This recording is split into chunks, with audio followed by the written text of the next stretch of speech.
Let a person examine himself then, and so eat of the bread and drink of the cup.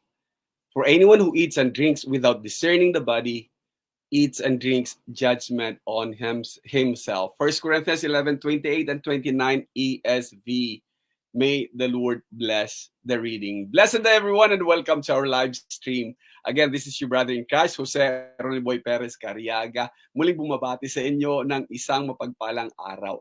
Saan man ninyo ito panunuorin, saang sulok man ng mundo, anong oras, anong araw ang pagpapala ng buong may kapal ang sana ay sumasa atin. And this is now the 41st of making the invisible visible. Nako, ang layo na no, itong series na to. Halos isang taon na tayo dito sa making the invisible visible, magmula doon sa concept of God and things like that. Ngayon pinag-uusapan natin is about gathering, about pagtitipon, hindi pananambahan, kasi sabi ko nga, hindi ko makita talaga pananambahan on a particular place, on a particular time, hindi talaga pwede yun, na ganun ang idea. But be that as it may, alam natin na mga kapatiran natin ng mga nauna, yung mga early Christians, they meet together. May halimbawa tayo. They meet together, they break bread, they eat, they have fellowship. Kumakain sila ng sama-sama. Mayroon silang house to house nga, yung kanilang pagkain, house to house nga, yung kanilang breaking of the bread. Ngayon, puntahan natin yung one specific breaking of the bread na ang karamihan sa atin, sasabihin, tuwing nakikita yung breaking of the bread or yung bread doon ay Lord's Supper. So let's talk about the Lord's Supper. Ang Lord's Supper, ang iba, ang tawag nila is, this is the Eucharist, or ito yung Holy Communion or Communion. Pag-aaralan natin, ano nga ba itong Holy Communion na to? Ano nga ba itong Holy Eucharist na to? Ano nga ba itong Eucharist controversy na napahapyawan na po natin noong early part ng pinag-uusapan natin ngayon, yung unity or yung gathering together. So, ano nga ba ito? Let us talk about what it is and what it is not. So, it is and it is not. Unang-una, sinasabi na ang Eucharist or ang Holy Communion or ang Lord's Supper is a celebration. Tama. Kasi noong i-institute ng Panginoong Jesus ang Lord's Supper, ay may celebration sila. And it was the Passover. Kasama ito sa Passover meal kung tutuusin. Kaya sa magpipilit talaga na isang cup lang ginamit, nako, kung titingnan nyo maigi, yung background ng Passover, kahit na yung bread na itinatago muna ng bunso, yung mga bagay-bagay na nakapaloob sa Passover, it's a good thing. Pero one thing for sure, it is a celebration.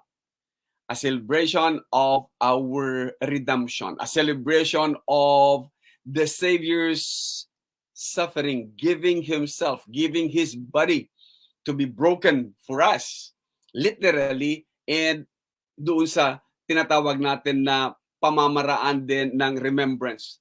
And it is also a proclamation about his death, about his burial, about his resurrection. Hindi lang po mag-i-end dapat doon ang proclamation natin, kundi pinoproclaim na din natin until he comes, that he is coming back, he is coming again.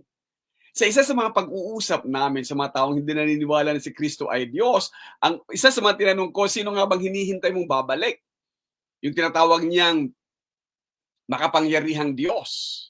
So, it is a proclamation that he is coming back. Ang babalik, yung umalis. Hindi naman babalik yung hindi pa pumupunta at hindi umalis. Kasi nga, alam naman natin yun. And it is also a commemoration. Unang-una, yung commemoration ay remembrance. So, kung ang significance dito sa atin ay symbolic ang significance niya, then it's a commemoration. Kaya nga may kakaiba o tatlong iba't ibang paniniwala dito sa Lord's Supper, sa Eucharist, or sa Holy Communion. One is transubstantiation. The early church fathers or the Roman Catholic Church, ito ang pinag-awayan nila at naging split ng Roman Catholic at saka ng Greek Orthodox. Why was it? Dahil ang paniniwala ng Roman Catholic Church ay yung hosts at saka yung wine nagtra-transform, transubstantiation mula sa terminong yon.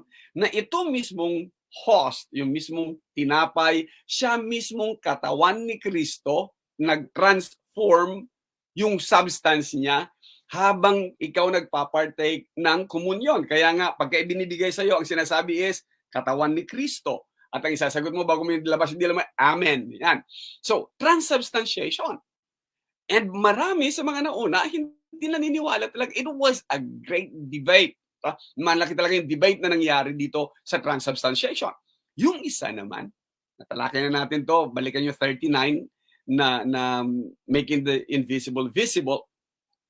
Yung isa naman, sabi niya, hindi nagtra-transform, kundi consubstantiation naman. Ando doon yung physical na host at saka wine, and then with yung katawan ni Kristo, parang nakapalaman lang doon. So sandwich kayo si Jesus, sandwich kayo yung katawan niya. So pagka kumakain ka nung tinapay, umiinom ka nung katas ng obas, ang sinasabi mo, oy, isang sandwich. So this is now a Jesus sandwich. Hindi naman siguro siya filet.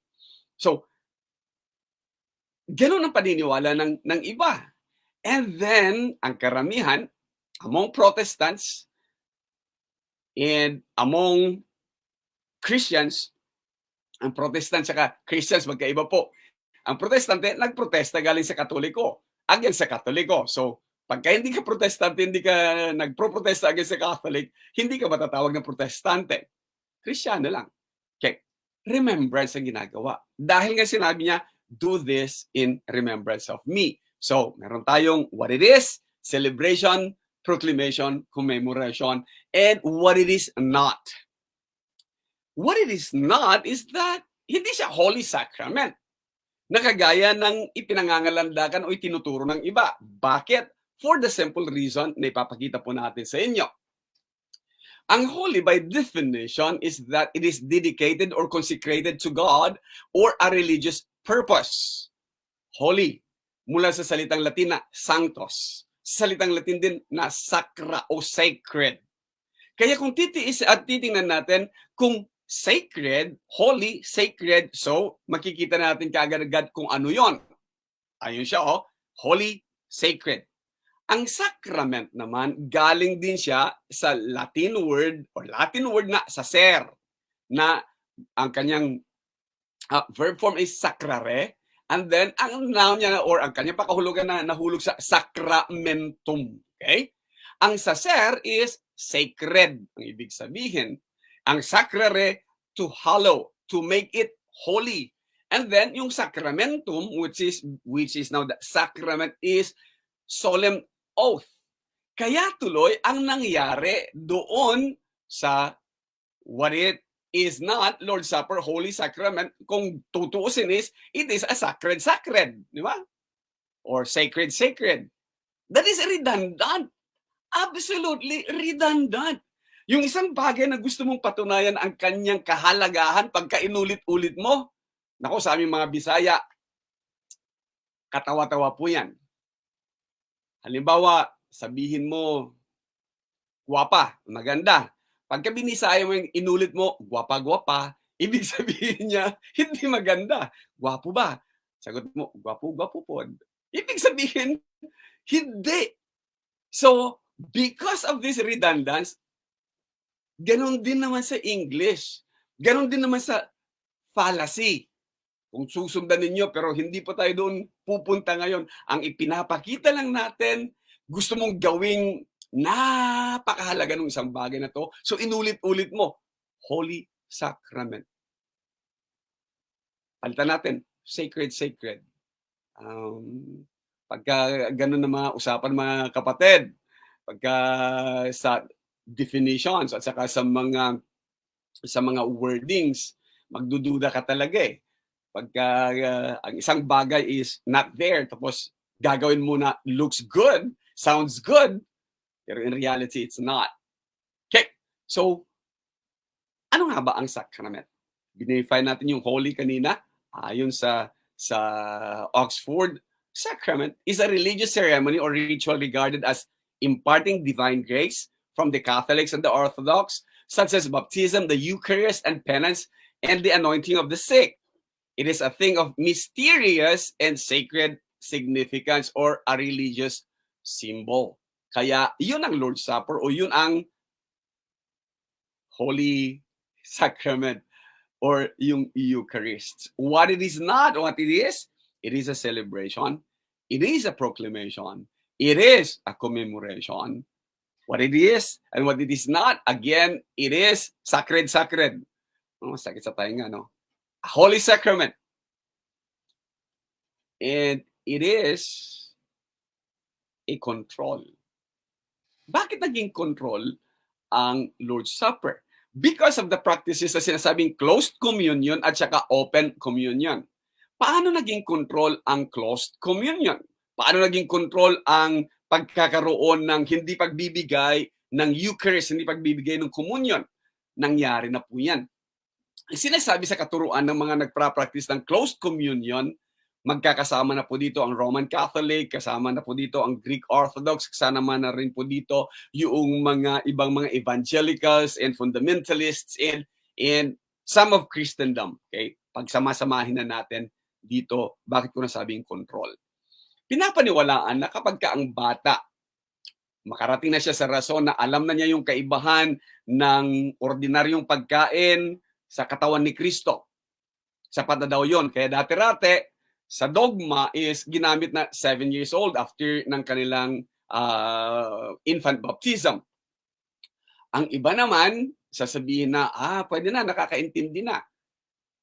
So, age of reason. Second, ang sasabihin pa ng iba, andun talaga ito nakasulat, sino man na Roman Catholic or Orthodox nagbibilong doon sa faith na yon can partake of the Eucharist or the Holy Communion. Sa mga evangelicals and then fundamentalists at saka maging sa mga tinatawag natin na mga Protestants and Bible believers yung iba na generic na pakahulugan, ano? Any baptized believer. So, pagkabautismado, pwede na yan. Pwede na mag-partake ng Lord's Supper. Sinasabi din na kapag kang isang tao ay may nagawang kasalanan, hindi siya pwede mag-partake ng Lord's Supper. So, anyone who is not guilty of grave sin, teka muna, ba't mo kailangan talagang lagyan ng degrees of sin? Anyone who is not guilty of grave sin, pwedeng mag-partake ng Lord's Supper. Kaya nga, maniwala kayo hindi, may mga ilan sa mga kakilala natin o ilan sa mga nagpa-practice nito na, ba't di ka nag-partake ng Lord's Supper? Galit ako kanina. Ba't di ka nag-partake ng Lord's Supper? Hindi, kasi may away na nangyayari. Ba't di ka nag-partake? Kasi this and that. So, dito galing. Saan galing na katuruan yan? Aalamin natin mamaya ng kaunti. Ibibinbin natin ng kaunti. Kasi sabi ko nga, the entirety of Christendom, ginagawa ang closed communion. Yung nangyari kay Ambrose at saka kay Theodosius.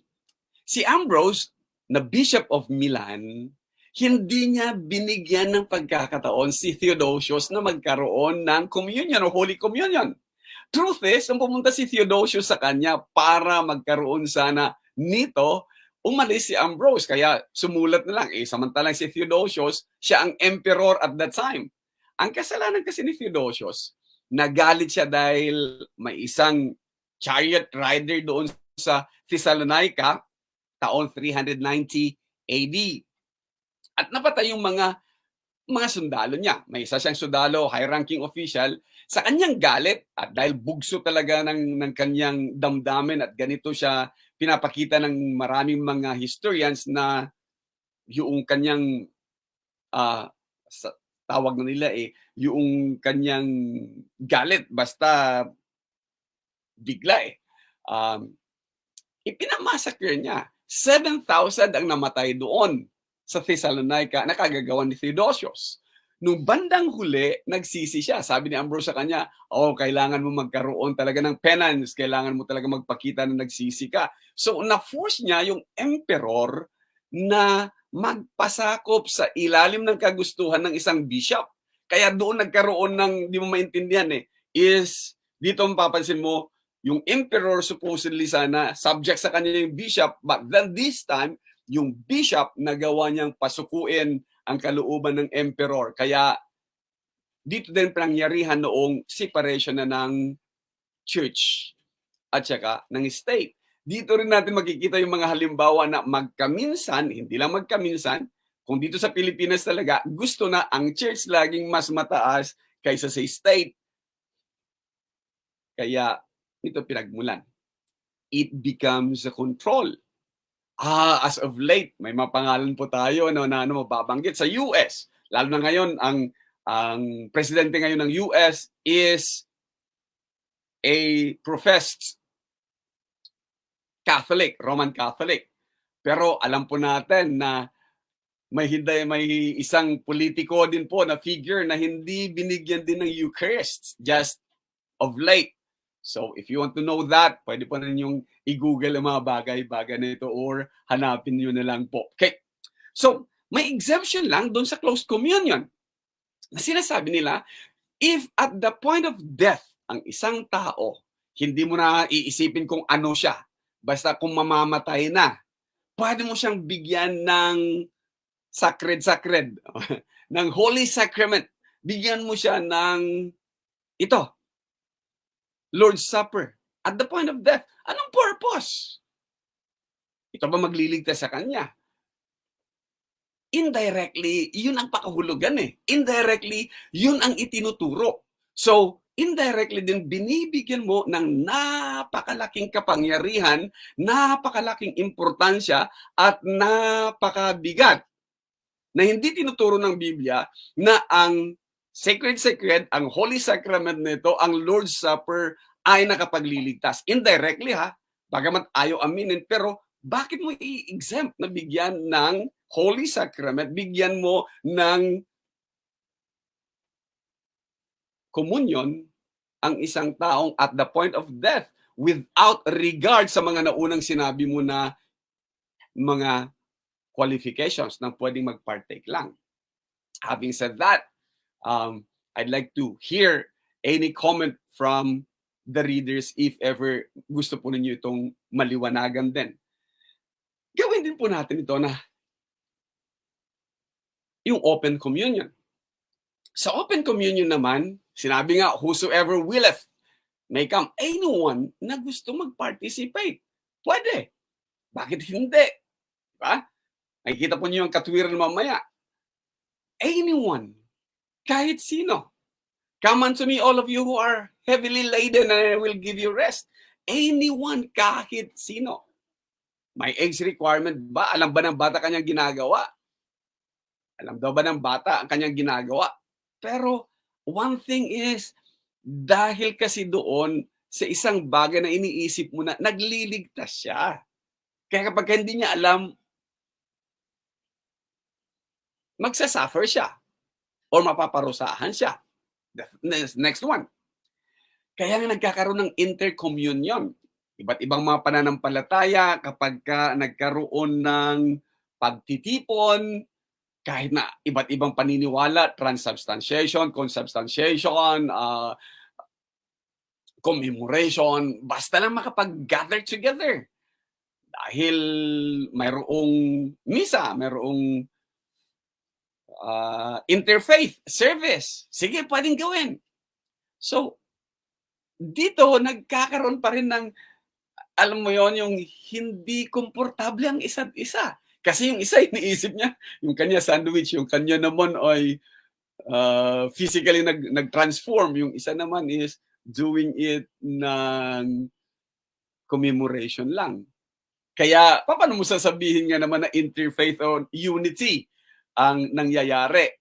Pero, let's get into that. Sabi ng isa, it is mutual edification Lahat naman napapalakasan tayo, at least sama-sama tayong inaalala ang Panginoong Jesus sa kanyang sakripisyo doon sa cross. Sounds good, di ba? But, tama ba? Let's move on. So itong Lord's Supper na to, from Eucharist controversy of transubstantiation, consubstantiation, at saka yung commemoration, ang buong akala natin tapos na yan. Nakita na natin na hindi pa pwede talaga yung transubstantiation. Kasi hindi talaga pwedeng hilain pababa yung katawan ni Kristo pagka ni-raise daw ng pare yung hosts and then nails down, magbabago yun. Kaya tingnan nyo yung ritual na ginagawa, pati yung paglilinis ng kalis, paglalagay, yung water and things like that. The great divide then and now, nangyayari pa rin. Among Protestants and Catholics, among different congregations and different denominations. What's funny about this is, ito siya. Ang pagkakaintindi mo sa Lord's Supper is affected, or kung di man affected, is influenced by one, paano ka pinalaki.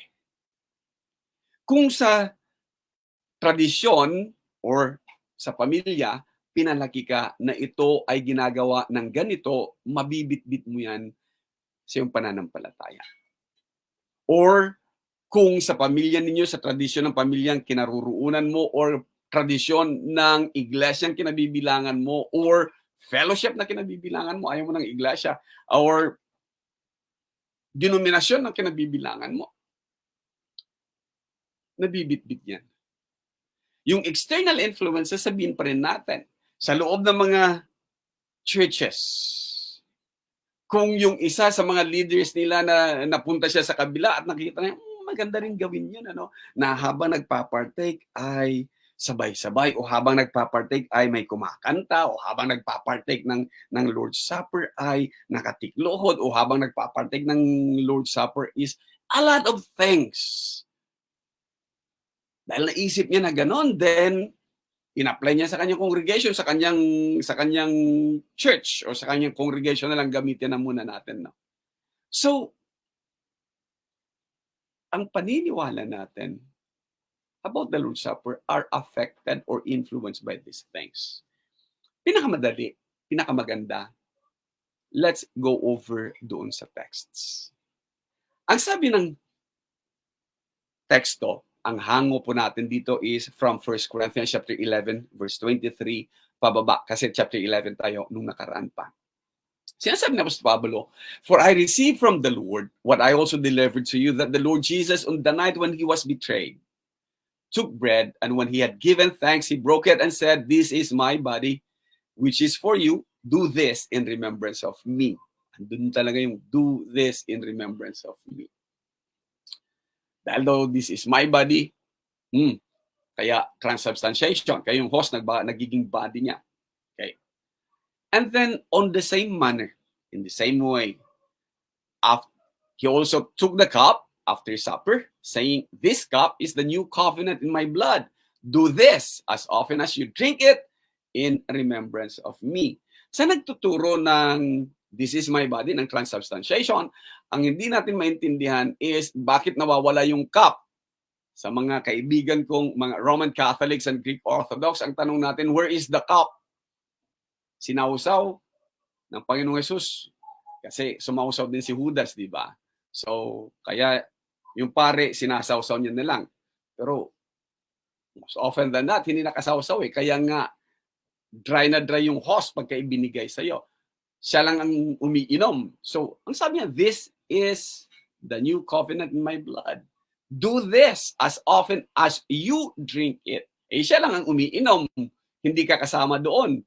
In remembrance of me, nakakadalawa siya. So the bread is in remembrance of him, the cup is in remembrance of him also. Tuloy natin. 23, 24, 25. "For as often as you eat this bread, drink the cup," you can drink the cup, yung nilalaman, ibig sabihin, "you proclaim the Lord's death until he comes." Ang ilan, hindi nila makita yung as often as you eat. So naglalagay sila, once a year, kapag ka Easter, or kapag ka yung tinatawag nilang Resurrection Sunday, doon natin gagamitin. Kaya ang mangyayari is that ang mangyayari is that on that particular Sunday, dun lang magkakaroon ng Eucharists. For others also, gusto nilang gawin once a month. Sa iba naman, gustong gawin once a week or every week. Ang iba naman gustong kung kailan pwede. Lunes, Martes, Miyerkules, Huwebes, Biyernes, so wala. Balikan natin ng kaunti. Ano nga ba practices ng mga naunang Kristiyano? They meet together, they come together daily, they break bread. Kaya sa mga nag-a-argue na Sunday lang kasi purposely done para mag-break bread sila. Hindi ganun ang history natin eh. Hindi ganun din nakikita nating example eh. And ang iba, ipinipilit natin yung ating idea na ginagawa nila ito once a week lang kasi yung giving nila once a week lang din. Teka muna. Excuse me. May fino-force tayo sa issue, may fino-force tayo doon na idea na wala doon sa teksto. So nagiging guilty as much doon sa kinokorek mo na nagsasabing hindi tama yung kanilang pagkakaintindi sa teksto. The other thing na makikita natin is that, na hindi na ituturo ng ilan, this is also a proclamation. Pinoproclaim mo the Lord's death. Meaning, ginawa niya, also, pinoproclaim mo ang kanyang resurrection, burial, and resurrection. And ascension, kasama na ang kanyang second coming. Because of this, proclaim the Lord's death until He comes. He could not come kung hindi siya nag-resurrect. He could not come kung hindi siya nag-ascend. He could not come kung hindi siya umalis. See? Napakagandang kaparaanan para ituro that the Lord's Supper indeed is a celebration. And the Lord's Supper indeed is a commemoration, because do this in remembrance of me. How often? As often as you eat and drink. And then it is also, one more thing is that it is proclamation of His death, proclamation of His burial, His resurrection, His ascension, and the promise, proclamation of Him coming back. Diba? The Lord's Supper. Sa kasunod na verse 27, dito may problema tayo ng kaunti. It is because of King James Version. Kasi sinasabi, whoever therefore eats the bread or drinks the cup of the Lord in an unworthy manner will be guilty concerning the body and blood of the Lord. Kaso, nung translate ito, nag-translate ng King James Version, na ang kanilang iniisip, affected by their upbringing, affected by their tradition, affected by external influences. Wherefore, whosoever shall eat this bread and drink this cup of the Lord unworthily shall be guilty of the body and blood of the Lord. At itong pinanghawakan, nung translate ito, itong pinanghawakan nila na instead na yung manner, instead na yung kaparaanan, instead na yung papaano mo ba ginagawa, ang binigyang diin ay yung personal qualification noong partaker. Kaya ginamit yung salitang unworthily. So, lalabas ngayon na personal, hindi yung kaparaanan. Ang sinasabi po ng Biblia, kaparaanan, it is the manner on which you partake of the Lord's Supper. Bakit? Kaya dito ako natutuwa na I was trained to read hanggang 10 versions, 10 different versions upang sa ganon, by just reading the versions, makikita mo kaagad-agad anong pakahulugan o anong nilalaman ng bersikulong ito. Unang-una po talaga natin ginagawa yan. And here is what it is.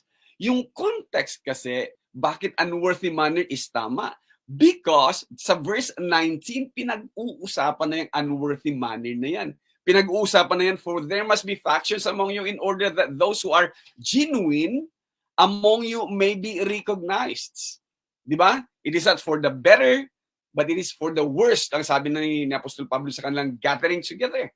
Kasi nga, yung pagtitipon-tipon nila na highlight yung hindi talaga nila tamang gawain. And when you come together, paano nakikita yung sinong genuine tsaka hindi?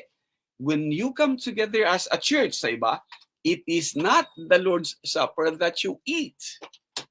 Kaya tuloy, ang napapansin, hindi ito Lord's Supper kundi naging ordinary meal.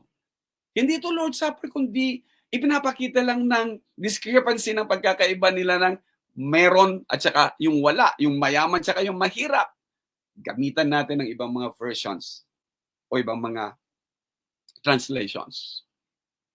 Sabi niya sa Good News Bible, no doubt there must be divisions among you so that the ones who are in the right way may be clearly seen. Hindi right person, hindi right way, right attitude, unworthy manner or worthy manner na ginagamit, genuine na ginagamit. Good news.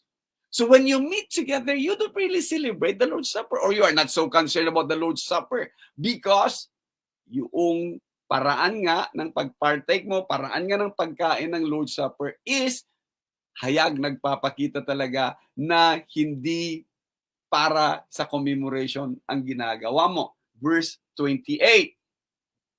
Kaya nga, let a person examine himself. Then, and so eat of the bread and drink of the cup. Sasabihin ng argument ng iba, tingnan mo, bakit kung hindi ito about personal qualification, why would I be examining myself? At gustong-gustong basahin ito na sa mga Lord's Supper, no? Sa every time na lang na may Lord's Supper, ito gustong basahin. Siya dapat datapwat siya sa atin ng bawat isang kanyang sarili sapagkat kumakain at umiinom siya ng kanyang hatol sa kanyang sarili. Kaya ang sasabihin, personal inventory yun. Teka. Tingnan nyo maigi. Sa verse 20 na ibinigay niya, bakit kailangang i-examine? Examine is, I must discern. For anyone who eats and drinks without discerning, examining the body. Anong body ito? Eats and drinks judgment on himself. So, hindi lang pala titingnan mo sarili mo, hindi yung qualifications mo titingnan mo, kundi may tinutukoy siyang body. What is that body? Basically, hindi ito yung host o hindi ito yung bread. Kasi, eat of the bread and drink of the cup. Again, eats and drinks, judgment on himself. So, kung body, hindi lang pwedeng body lang. Next one, kung titingnan mo, what body is it? It is the body of Christ. What body of Christ? Ito ba yung nag-transform? Ito ba yung nag-transubstantiation? Consubstantiation? Bigyan natin ng ibang mga versions. What body? If you fail to understand that you are the body of the Lord, you will condemn yourselves by the way you eat and drink. Galing!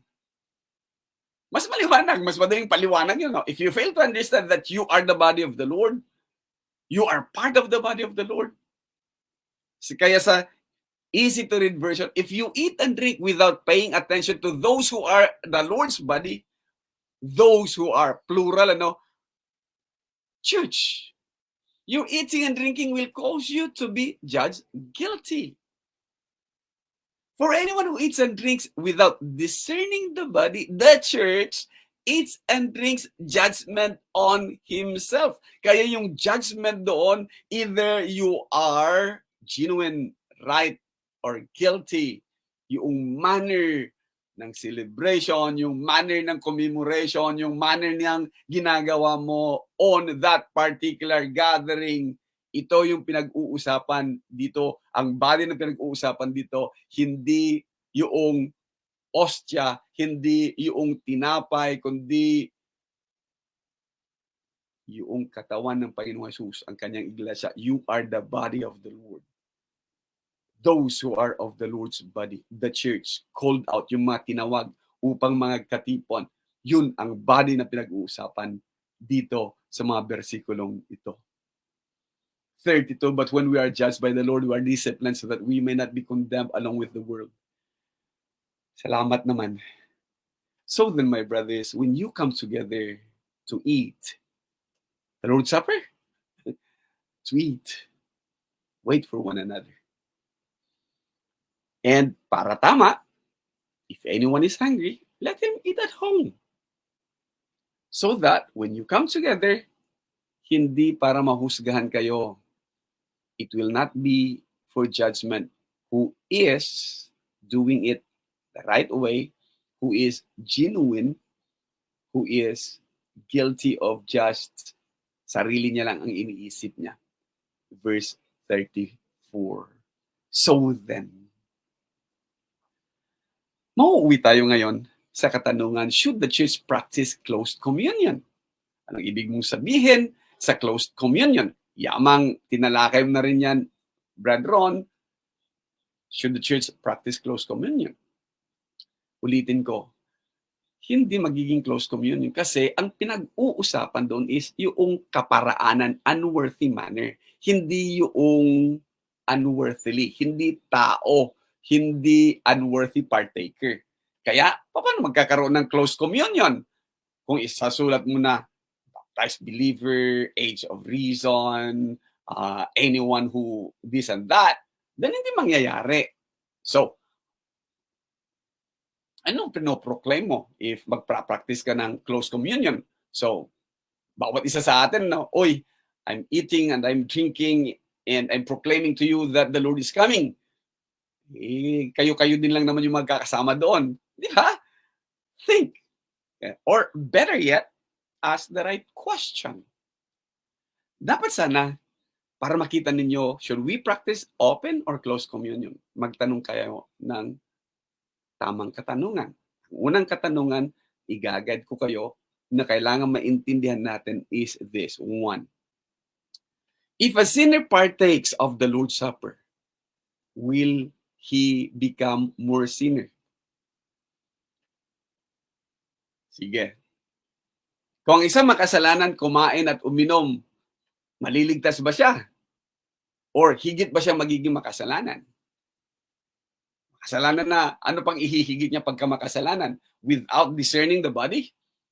Diba, church yun? Okay. The second one is, if a saint partakes of the Lord's Supper, saint, believer partakes of the Lord's Supper, will he become more saint?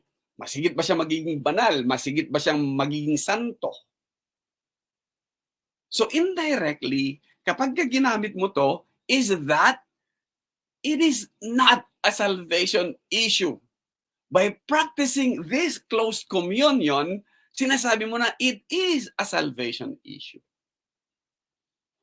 By our practices in the Lord's Supper, yung mga do's and don'ts sa Lord's Supper, ginagawa mo na ang Lord's Supper is a salvation issue. Gayong sinasabi na dadako na tayo sa pinakamahalagang bahagi ng ating pananambahan. Unang-unang pananambahan, teka muna, ano nga ba ang purpose ng pagtitipon ulit? Pangalawa, sinabi bang hindi na importante yung pananalangin kasi ito yung pinaka-importante. Ibig mo sabihin, kung lalagyan natin ng percentages, ito yung 90% and all the other things that we do is pailang porsyento na lang. It is not. Kaya nga sa ilan, gusto nila kapag may sakit yung tao, pupuntahan para pagpartikin ng Lord's Supper. Ano yon? Natutunan mo yun doon sa ginawang exemption ng mga naunang mga nagturo. Di ba? So indirectly, you're teaching that it saves. It is a salvation issue.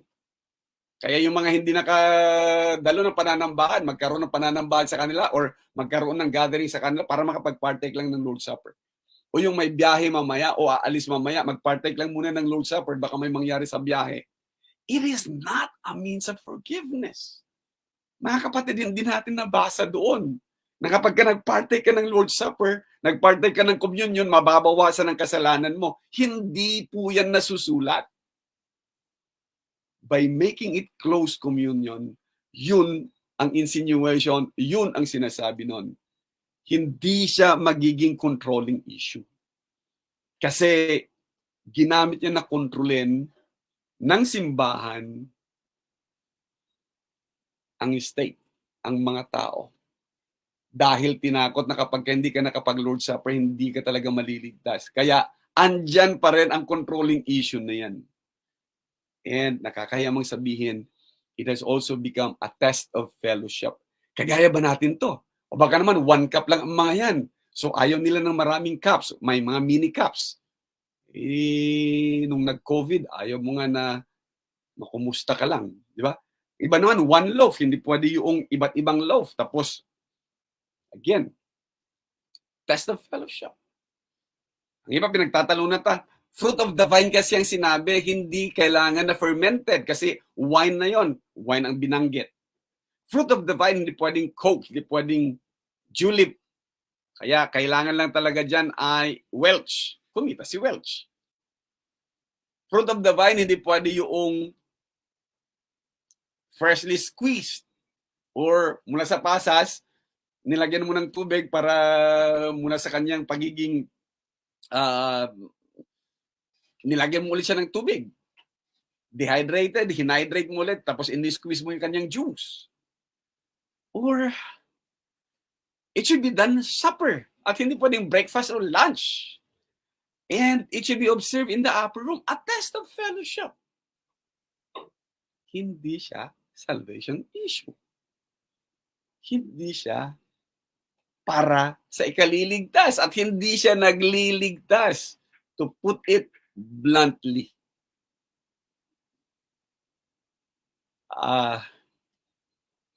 Hanggang sa ngayon, napakarami pa rin ang nagtatalo-talo tungkol sa Lord's Supper.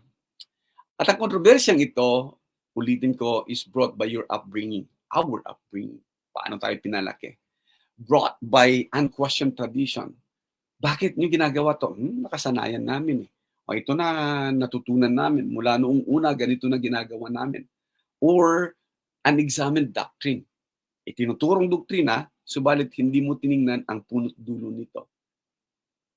Naging tamad na mag-research ang mga pastors, ang mga ministro, ang mga ngaral, ano nga ba pakahulugan nito? Nakita lang na, ito ginawa ng ganito, ito ang kanyang naging resulta. So, just follow that. Blind following the blind.